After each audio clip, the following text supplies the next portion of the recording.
Hello everyone, I just want to do another video here to talk about the post-July reveal breakdown of what was shown off at the event. So I'm going to try and keep it pretty simple because, you know, I just ran on forever if I try to go into the description. So I'm just going to run down and I'm not going to point at each situation I saw during the trailer or else we'll be here all day.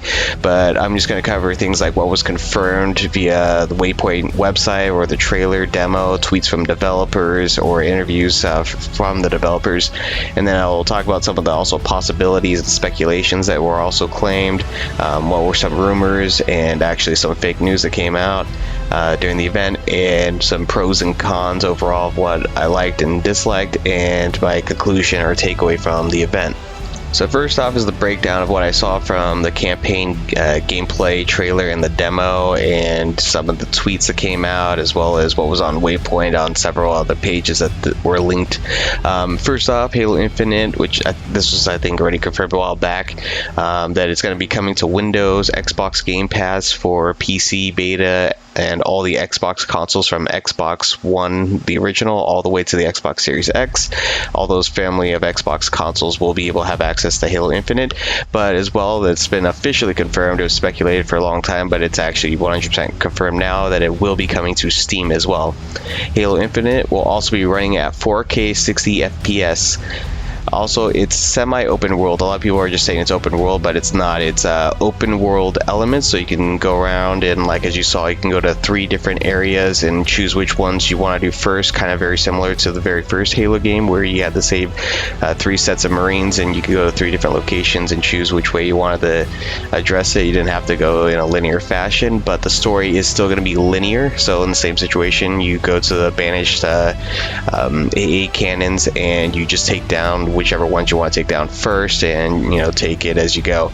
Also, what was also confirmed, it wasn't shown in the trailer, but I believe Chris Lee was the one to confirm this, is that there will be day and night cycles in the game. So as you're in the game, time will actually pass. There'll be day and night.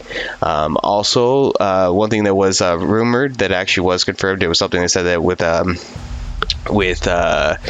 God of War, I think it was 4, they said that there was something that game had that Halo Infinite would have, and a lot of people speculated that it was going to be the transitional cutscenes, and it was. So transitional gameplay to cutscenes and vice versa, that will exist. So you'll go from playing the game and then it'll go to a cutscene, or from a cutscene to a gameplay, and it'll transition. It won't just cut right into gameplay and you're like, oh okay, now it's gameplay. It'll actually transition.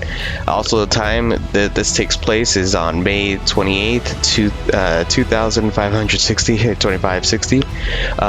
Something that was kind of double confirmed. I guess there was a little confusion about this, but yes, both split screen and co-op is confirmed. So I think they already said that there was going to be 4-player split screen, but I think a lot of people were wondering, does that mean co-op or how's that work? But yeah, it's confirmed. Forge, which I was pretty much assuming that it would come, and I think they already have confirmed that a while ago, but they definitely confirmed it again that there will definitely be Forge. I think, yeah, they already did confirm, because they said that they would have undo and redo buttons. And that was confirmed like a while back. But also when it comes to cross-play, cross-generational and cross-platform play is coming to the Xbox generations and PC, and I believe that also means that it's coming to both Xbox and PC. Hopefully they'll have that option. If you don't want to play with them, you can put input options, say you don't want to play with people with keyboards, and so you can't play with anyone on PC that isn't playing with a controller. Also, attack maps attack map is going to be one of the features in the game. It's similar to ODST style navigation, where you have a map you can oversee and you can set waypoints, which is pretty cool. I like that. So you can actually see where you want to go. It allows you for more exploration. Also, there is something else that was also in the menu that was seen, which is upgrades, which I believe that's the ability to upgrade certain pieces of armor or something like that. We don't know what exactly it specifically means that you can upgrade, but there'll be some sort of upgrade feature in the game. There's also a database system, which I'm pretty sure a lot of lore lovers will love that, because you can actually get to learn more about the game and its environment and the world building. So there'll probably be a lot of stuff like that you'll be able to see there. I remember in Halo CE they had, or actually Halo CE Anniversary, not Halo MCC. I don't think it has this feature, but there was a connect feature, and you could actually look at objects, and then later on you can go to the library option in the main menu and actually get to read more about it. So I think that's going to be kind of what the database system is going to be. You can actually look at it and read it and get more details. Also, the Banish and the Harbinger are two different enemy factions that'll be allied with each other that you will be fighting, but we don't know what the Harbinger is. A lot of people are speculating that, oh, that's going to be Cortana, and then another set of people say no, it's going to be another race. So we'll find out. I'm hoping it's another set of race, because it would be nice to have like an elite faction that's led by elites, but we'll find out. Also, each objective, when you go over them and hover over and check them out, which place you want to go first, will actually have a difficulty status on the objective, so you can actually see if it's like an easy objective or a legendary objective. That's what they showed in there, so that's going to be interesting. So you can actually see if it's going to be a tough challenge if you want to face that sooner or later. Also, as was noticed, some of the art styles are different. Some of the art styles are new and they're trying to recapture the classic feel, whereas some are still modern Halo 5 designs. Again, this is all taking it from the gameplay, or gameplay demo, so it could have changed, but even from the trailer it looks still the same as the demo. Also, the wildlife will be present in the game, so that was something that a lot of people were hoping for. That they saw like the old Halo CE back in like 1999. They were seeing like creatures running around, and then they did that in Halo Reach. Well, it'll be there again. There'll be wildlife running around in the background, so it'll be cool to see. Also, some other things that I saw that no one else brought up, so I just decided to also do a breakdown of it just to mention. Bloom is returning, so that's in the game. You might have noticed that when they're firing the weapons, that Bloom is actually in the game. Also, there's increased motion tracker distance, so it used to be a lot smaller, and it looks like they've increased it. Could be changed when the final game comes out, but so far it looks like it's made a drastic increase in its range, how far you can see. Also, visual and audio hit markers are returning from what was shown, both projectiles and splash damage. So direct impacts from a bullet, and also when you throw a grenade, will have hit detection sounds and hit markers, visual ones that you can see to let you know that you've hit your target. Also, equipment is returning. There's a drop wall, which is similar to the Halo 3 deployable shield, but it looks a lot bigger. You can shoot through it on one side versus the other side. It blocks all projectiles coming towards it. There's also the grapple shot, which is also an equipment. It's been described as going to be pretty interesting. I guess it's something you upgrade in campaign, but in multiplayer, it's going to be something that's just a piece of equipment. We'll see later on how that goes, but you can grab enemies and objects like fusion coils, different kinds of explosives, and you can toss it at enemies, and you can also use it to get around the map faster. The grapple shot, let's see here, it's going to be a permanent equipment in the campaign, but in multiplayer, I guess that's what they were saying, like you can kind of switch it out, I think, but again, that could change. Some abilities, not sure if these are going to be Spartan abilities or armor abilities, if they're going to have playable elites again, but if so, some of the abilities that are there is sprint is returning, but they've nerfed it heavily to the point of a lot of people describe it as a brisk run, which makes it almost not as different as just regular running. That in a way it's actually faster just to travel with the grapple shot and be able to pull yourself to locations quicker. Also, Flame Ember has returned, and the way it's returned now is kind of been altered a bit. I'm not sure how the best way to describe it. It's a lot faster, and I think you have to be a lot more pinpoint accurate. You can't just press it whenever it's convenient. You have to be close to an object. Also, sliding is back as well. There was actually one situation where you see the Chief actually slide, and it's not like a long slide, it's just a quick one. So I think they really like toned down the enhanced mobilities a lot in this game. So if you're a Halo 5 like big time fanatic, you love that stuff, you're probably not going to like the fact that they toned everything down. If you are someone that does like or doesn't like enhanced mobilities, you're also not going to like the fact that they still are in the game. But anyways, there's a lot of new and returning weapons both from UNSC and Banish. So we have the spike grenade, the plasma grenade, the frag grenade, and another new grenade called the shock grenade, or a stun grenade. Not sure what the official name is, but it is a grenade that will stun or shock enemies in an area. The plasma pistol is returning. There's also some interesting stuff with weapons, the how players understand better. They have like a format, so they have a weapon type, projectile type, and fire rate. So for example, the plasma pistol, you have pistol, plasma, and charge. For the assault rifle, you have assault rifle, kinetic, auto. And then for the Magnum or pistol, you have pistol, connect, semi-auto. Then there's also the Jackal personal shields. There's also a Needler, which is SMG, connect, auto, but I think it should be SMG, connect, combustion, or combine, or something like that. But the better describe the fact that you can shoot an enemy with it, and if you shoot it enough times, it'll have a combined combustion attack. Also, pulse carbine is an assault rifle, plasma burst. The VK-78 Commando, which kind of reminds me of a DMR, but apparently it's a rifle, connect, and it's automatic. The Ravager is a launcher, plasma burst, so it kind of reminds me a little bit like a concussion rifle, but less splash, less large explosive. Also the Mangler, which is a shotgun, connect, spread, and I thought it would spread, but I think it's more it looks more like a slug shot. But yeah, it looks like it's a powerful shot that you can use. Also, the human UNSC's CQS-48 Bulldog shotgun connect spread, which it looks pretty cool, like what they're trying to do with it. I get why they decided to go this route, because the pump action really didn't make much sense, and also no one really liked the Halo 4 and Halo 5 design of shotgun. It looked more like a ship than a shotgun, but but I get why some people like the classic look instead. Also, the battle rifles in the game, so it's a rifle, connect, burst, and the energy sword, which is a blade, plasma, lunge. But again, all those descriptions could probably change in the future. Also, when it comes to how much ammo capacity each one has, the MA40 AR carries 36 shot capacity, the BR carries 36 shot capacity, the MK50 Sidekick pistol carries 10 shot capacity, the BK78 Commando carries 20 shot capacity, the Mangler carries 8 shot capacity, and the CQS-48 Bulldog carries 10 shot capacity.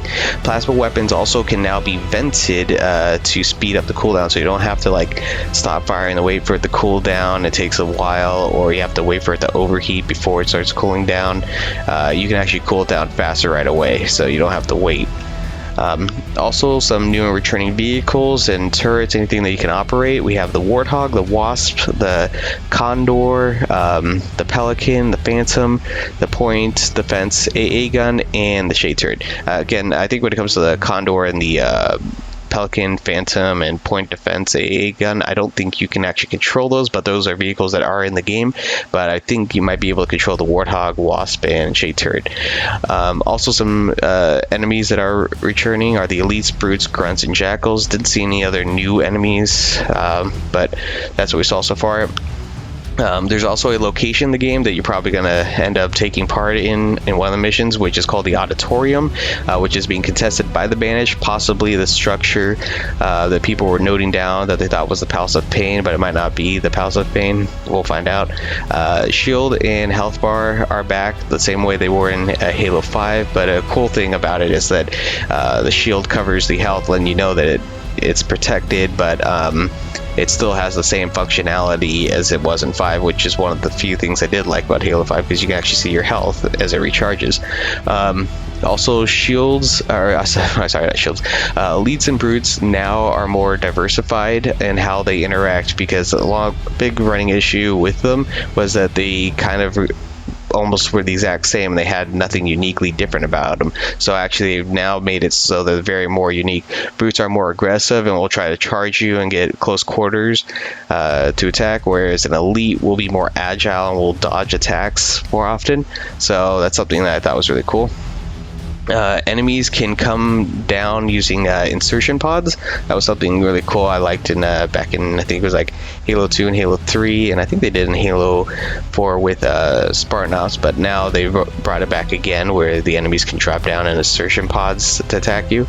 Also, Sensharum, I'm not sure if I pronounced that name correctly, but he is the main antagonist. A lot of people thought it was this guy named Hyperius, but he might either be a minor brute antagonist or it might be a name of a class of brutes, but no idea.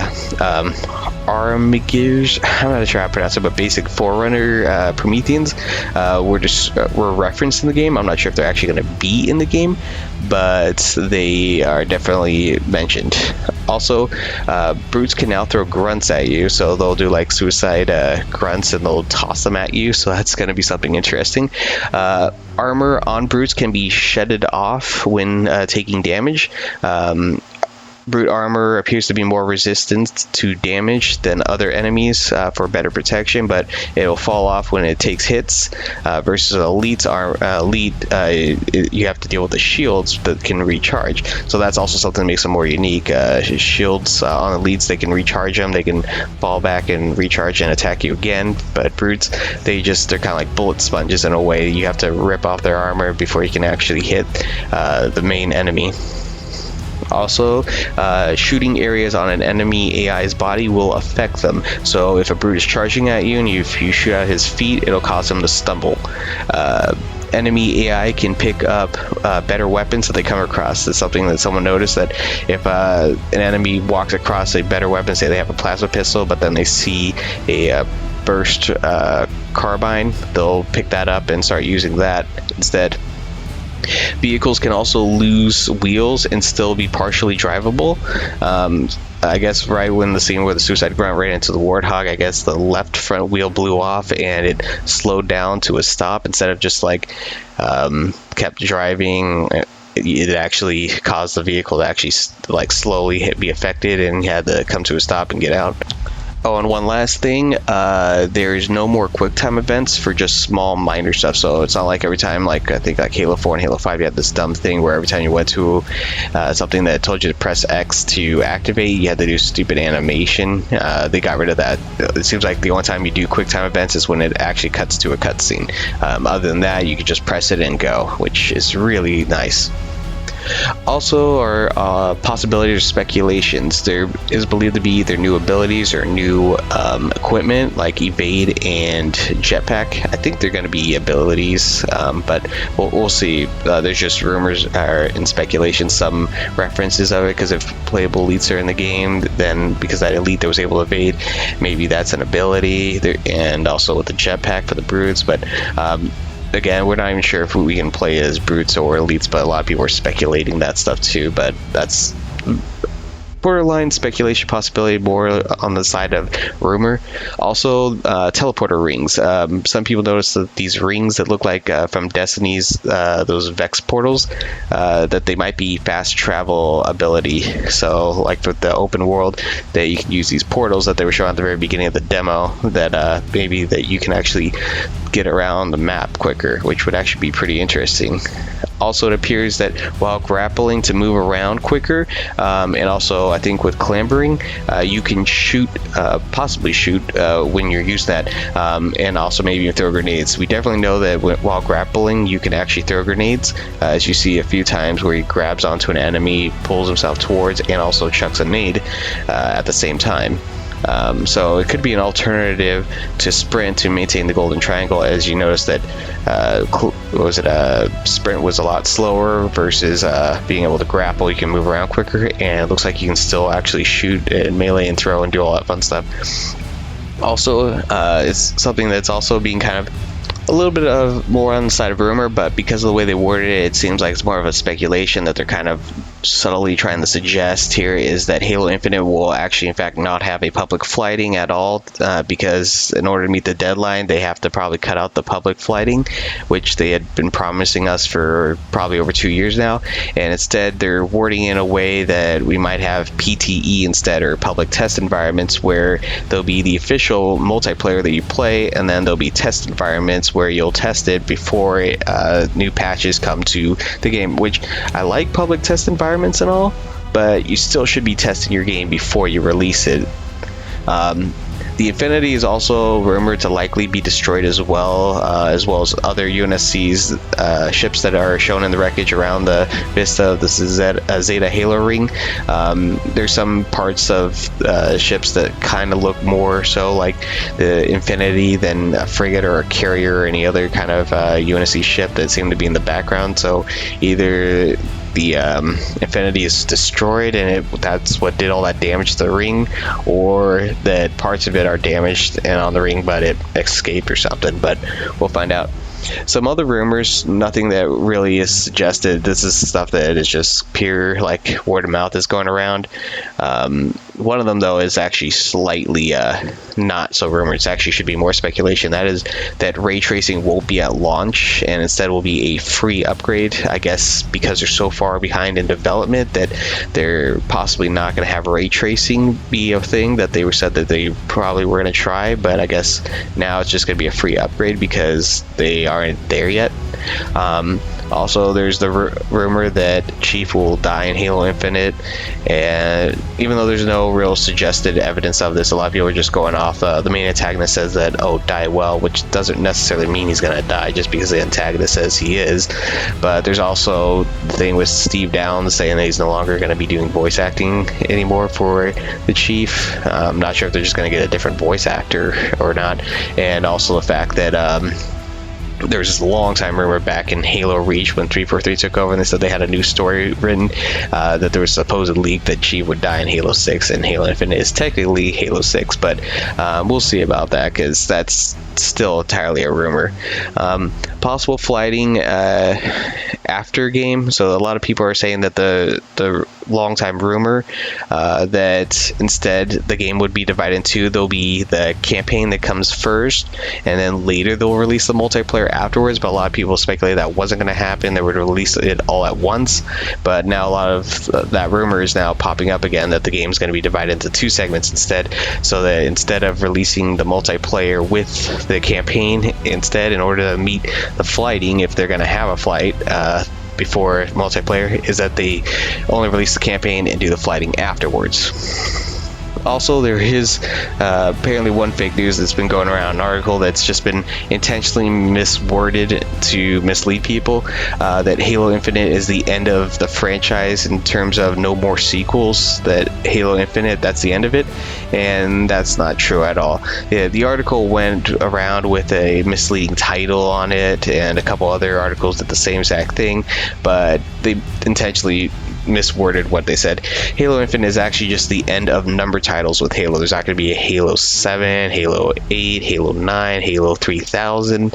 There'll be sequels that they talked about, and spin-offs that are planned for Halo for the next decade or so, that already they're hiring people on for several spin-offs, and there's probably going to be other sequels, but it's not going to be like, oh, they're never going to do another sequel. I mean, let's be real here. They're going to keep milking it. It's not going to be the end. So all they really said was just no more numbers. So what you're going to get for now on for Halo games is you're just going to get Halo and then whatever the title of the game is going to be. No numbers associated with it. So now that we've covered all that, I want to go through the pros and cons. So pros, things I really liked about the game is the open world environment. I like the fact that we can go and choose which ways we want to take on certain objectives, and how we can just go around the different areas and explore the maps rather than it being in a linear fashion. But that also does kind of worry me because of the fact that when it came to Gears 5, it was very empty. They were like showing off this action-packed open world, and then when it came to the actual game, you hardly ever ran into any enemies. So that is definitely a possible concern for Infinite. The same effect that it'll be open world, you can do also exploration, but when it comes down to it, you're not going to see a lot of enemies. Personally, I would love it if they just have it so where if certain areas have designated enemies, so that even if you kill them, that there'll always be like a phantom that shows up to drop off more enemies, and or drop off raids and stuff like that, make things more challenging. That would be something really nice. So that way there's always enemies to fight in the game. Also, the brutes and the elites, you can fight again, and that they have their own unique playstyle like I described before. It's really cool the fact that they have these two individuals, because brutes were treated almost like elites in Halo 3 because elites were not in the game, so it kind of like was just a nerfed down elite. And a lot of people, I mean, you remember Late Night Gaming mentioned that they hope that they actually diversified, and I feel like in a way they really show that they did diversify the brutes and the elites. The AI is far more intelligent as well with what they can do now, with the whole throwing grunts at you, doing suicide grunt charges. That the AI interacts a lot better. They will attack you when you're down or injured. They'll be more aggressive. That they'll run over weapons and pick them up and try to attack you with better weapons that they find on the ground, which is something really cool that someone pointed out in the game. So I like how the fact that they interact with their environment. I love the look of the Vista, and I love the fact that we're back on the Halo ring. I love that the new design of the Master Chief. The background music is also really nice, and one of the best parts of all of this is the fact that this game is coming to Steam. That's really something I'm looking forward to. Now some of the cons. I'll go over some of the minor ones, but it's gonna get pretty heated here. So again, I'm not trying to rant or shit on 343, but I'm just gonna say what I did see.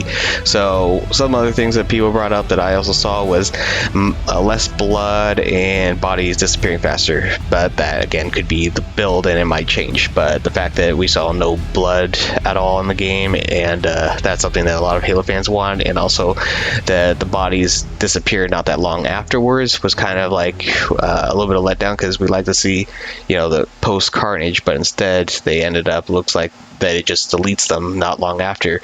Another thing that people have brought up that does look like it's going to be something that's annoying, something that needs to get toned down, is the hexagon effect on the HUD when shields are taking damage and recharging. It looks distracting from the gameplay.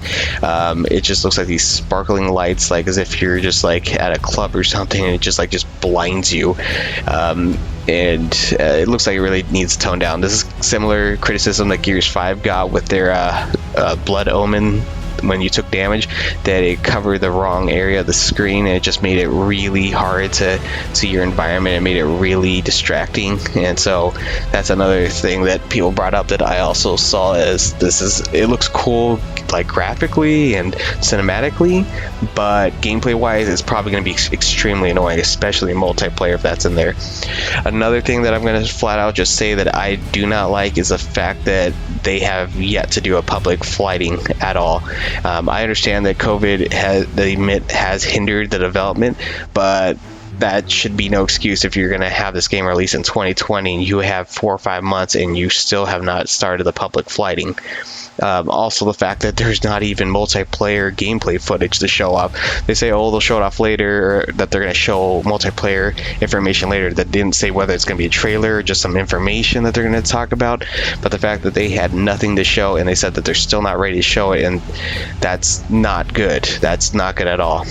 Also, the graphics look really low res, like really low quality for a next-gen game. They look kind of like the template clean, bright look. There's a lack of detail, wear, and stuff like that. The graphics kind of remind me of Halo 5 Forge with Infinite. It should have like a lot more detail. Like even Destiny could do stuff like this without needing to be super realistic. They could add a lot more graphic detail in the game. But it could also be due to the fact that this game is open world, and forging procedural optimization also plays a factor in that, because even Halo 5, you notice that Warthogs didn't have as much detail as even older games. Like someone even looked at Halo 4 and Halo 5 Warthogs, and there's just this drastic decrease in detail, even if there's this increase in in texture quality, there's this decrease in details. But this also is being reported that it's because it's an older build, a 6-month older build for the demo graphics, and that's why it looks different from the trailer. That it looks like it's been increased in a little bit of quality of texture changes, but still, even the trailer looked like it was still not on par for something that's supposed to be on next gen. It still didn't look like it, but again, I also think it could also be affected because of the fact that this is open world and they want to do massive foraging options and procedural optimization, so it feels like that's also playing an effect here. Also, I really did not like the looks of the brutes at all. Like, I'm sorry, but the brutes look like they have mange or they're hairless instead of, like, if you look at some of the brutes that were well liked, like Halo 2 Anniversary or Halo 3, the hair on them was perfect. They looked like they were like a half bear, half ape alien, which a lot of people like. And even Halo Wars 2, the way the brutes looked. I'm not trying to say that the blur cinematics are expected to be seen. Obviously, that's cinematic, but I mean the design. The way they had their hair and everything was perfect of how a brute should look. And instead, they look like they're just hairless. They look more like a hairless gorilla, basically, instead of like this menacing, aggressive character. It just looks like, nope, no hair. Looks like what happens when Chewbacca is like low res in Star Wars Battlefront 2. Also, overall, there's other aesthetics that need improvements and lack of defining art style. Something that I said earlier about how they had mixed a little bit of Halo 2 Anniversary-ish, kind of like remastering the classic design, versus they still have some modern design as well with Halo 5 is something that's definitely concerning. They keep saying that this is a demo version, but this is what they showed off as a world premiere. They also say that, oh, well, the trailer's more updated, but the thing is, I even saw in that game that they still look like some art styles are new, whereas some art styles look like they're still using the Halo 5 design, and it still looks like that messy, just throw a bunch of detail on, and you can't really define anything about the character. And that was what I noticed. Like, you saw some grunts, they had this new look, this new remastered classic design, which I liked. And then you had these grunts that look like, I don't know the best way to describe it. They look just like Halo 5 grunts. That's all they were. They look like storm grunts, which I did not like those designs at all. And it looks like that's the art style they're still going with, is a mix of either one. Some people even say that they just don't even see an art style at all. They just see just a mashup of different things. They don't see a really define between the two, which I do see. But again, that's why I think there might be two different groups, the Banished and the Harbinger. The Harbinger might be the elites, and the Banished might be the brutes, and that's why they have this different design. But overall, they don't feel like they fit together. Like when it came to Covenant, there was this always bluish monotone color, or not even I don't think it would be monochromatic. I forgot the name of the word of it, but like instead of having like chromatic design, I think that's what the name of it is, they had like a purplish, blue, green, like a very vibrant set of colors. You know, there would be some red, but the design would still be there. But when you look at like the brutes, the elites, the grunts, they don't have any set design with each other. They don't feel like they really match with each other. They don't feel like there's a design match there. So that's something else that a lot of people have brought up. Also, the gameplay looks very underwhelming, very gimmicky, but it looks like that's a lot of it due to scripted events. Like they wanted to be able to show off, oh, you can do this with a grappling hook, oh, you can do this with a drop shield, and I feel like they wanted to show off so much of the stuff that everything felt scripted, and so it didn't feel natural. But also another thing that I really noticed I really didn't like was the shooting mechanics. The shooting mechanics didn't feel like a Halo shooting game. It felt like Destiny shooting mechanics, how you were shooting enemies. It felt like you were shooting these chunky shots at the enemy, and instead of like shooting an actual like small defined bullet, you're shooting these big gigantic projectiles at each other, and that's what kind of reminded me of Destiny instead of instead of Halo. A lot of people are voicing their concerns. I didn't really care much for this because I know this is something that they can definitely fix, but this is something that a lot of people have also brought up, is that the animations feel chunky. Like if you notice that the Banish Phantom, how it moves, does not feel like it's fluidly moving. It feels like it's just jerking motion when it tries to churn. The designs, they also complain that also don't look as well, and that there's visual and audio issues. Like some people brought up that the Warthog does not sound at all like a Warthog. It sounds like a car that you're racing instead of like a big beefy truck. And to me, it sounded almost like a motorcycle. Also, something I did notice several times was drawing distance issues. This is something that it's really going to concern me the most when it comes to split screen, but drawing distance was really bad in the design. People keep excusing, oh, but it's an earlier build, but they showed us nothing of an official build, so I'm going off of what they're showing us. And drawing distance wise, there was these issues where mountains and trees would just disappear in the background because of the fact that there was such issues with the drawing distance. And so I want to just wrap it up here in conclusion. I've all the pros, cons, all the things that were shown, confirmed, speculations, rumors, all that stuff.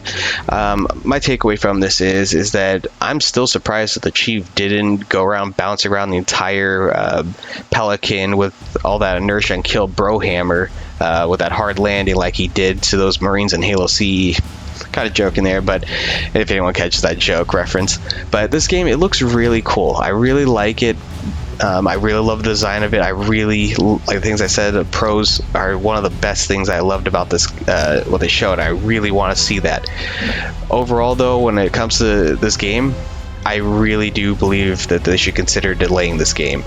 It feels like Microsoft is just so desperate to release this game in 2020 to relive the nostalgia 20 years ago in 2000 when they released the Halo CE with the first Halo Xbox, that they want to do it again so badly that they're trying to pressure 343 to release this game early in the middle of a pandemic that's hindered development, and to cut development to meet the deadlines and show off an incomplete game at a world premiere that they were wording in a way that they're not gonna, instead that all the stuff that they're gonna do is post-patch the game, which is a big no-no that a lot of fans have said they do not want to see, and that could result in a broken, buggy state of a game that they're gonna release with when 343 is trying to get its reputation back after every game title they've released since Halo 4 they've done poorly at launch. They've either been incomplete games with missing features, modes, or they're just completely broken from launch. And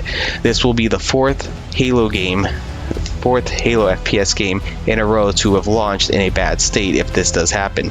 Usually 3 strikes and you're out of the ball game, they say, but they're still going and they're still going to release this game in the situation it is. The attitude of fix it and just launch it is I forgot the saying that they say in game development, just ship it. That's the term that they guys use when they say we'll fix it in post patch, but it's not good. A delay of this game, the saying of a delayed game is eventually good, but a rushed game is forever bad, is a perfect way to describe this. Either Microsoft and 343 cut this desire to have a Halo Infinite be a premiere launch for the title for the Xbox Series X so that the game comes out finished and perfect.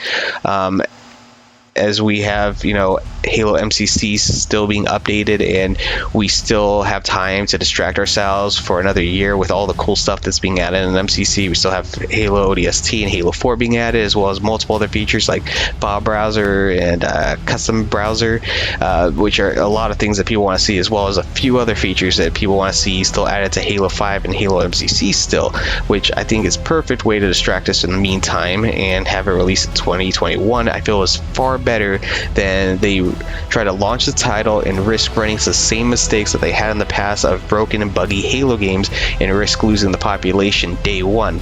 I slowly stopped, playing games. I've slowly stopped playing like the Gears series, the Battlefield series. I long time haven't played even the Call of Duty series. I've moved away from a lot of these games, and I've played mostly exclusively Halo with some Battlefront on the side. And for the first time ever, I may be even considering just not getting this new Halo game and waiting to see how it goes when it launches, because it's so far behind development that it's risking it.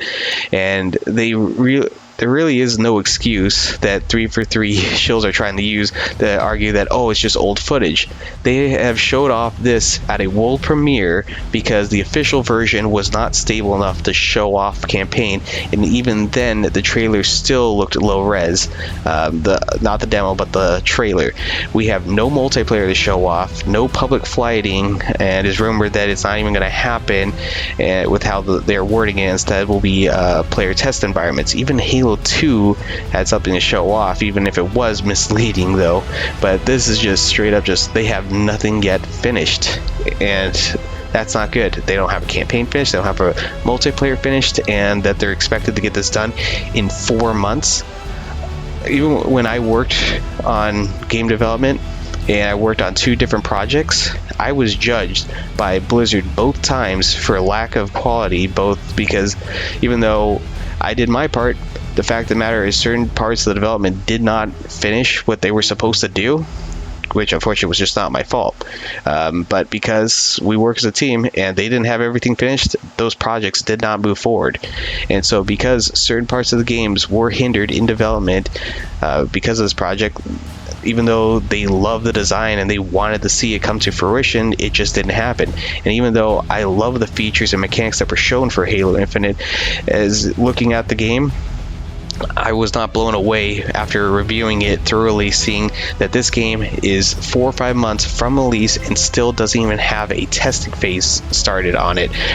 No public test at all. And some people are trying to argue that the pro sport team, or the whatever that pro team or whatever they call it, that's going to be helping design the multiplayer, they're a handful of people. They're not going to be able to test and find every bug with this game.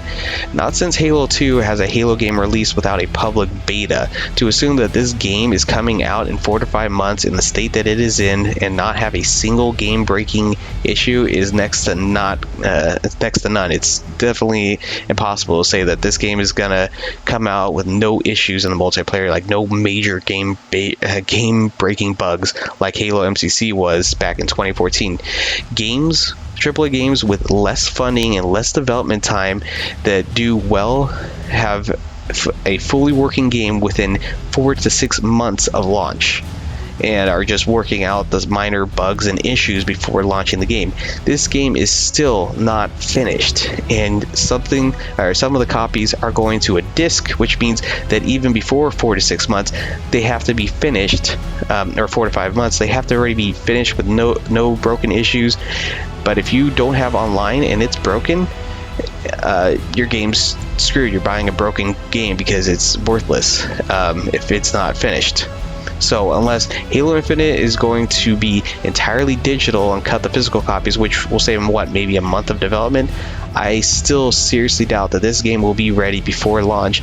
I genuinely believe that this game needs to be delayed because I want to see Infinite succeed at launch rather than launch and be broken. It's not that I hate 343, dislike them or anything like that. I'm not trying to shit on their game, as you clearly saw that I did like some features I saw, but I want to see Halo make a big comeback and be a successful game, but it can't be a success if it comes out in this kind of broken state. This is just not something that should be something we're seeing. I really do think that this game should be delayed, but that's just my takeaway from this and my conclusion. Anyways, if there's anything I missed or anything you think that I should have covered, just type down in the comment sections. Anyways, sorry again, I went 40 minutes here, but anyways, take care.